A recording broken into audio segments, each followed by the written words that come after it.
Okay. Got another target here. This one's registering between 83 and 79. So I like it. And I can't find it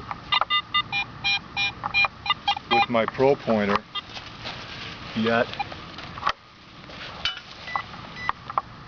But it's because it's a little bit deeper.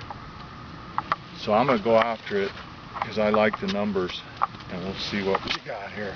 And we have some softer dirt, so I like that. And maybe we'll turn up some silver here. We'll see what we get.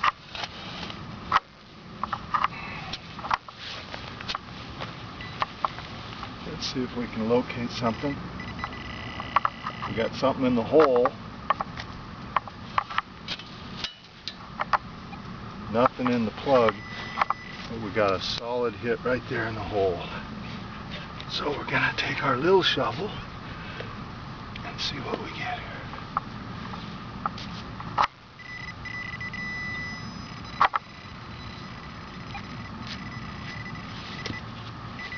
And I see some roundage, and I see a little weedy penny. We like the weedy. Found about 4 inches deep with a Garrett AT Pro. And it, just for the record, I got a 1947 D. Sweet. With a nice little patina on it. Nice. So I'll take these all day long. Thank you very much.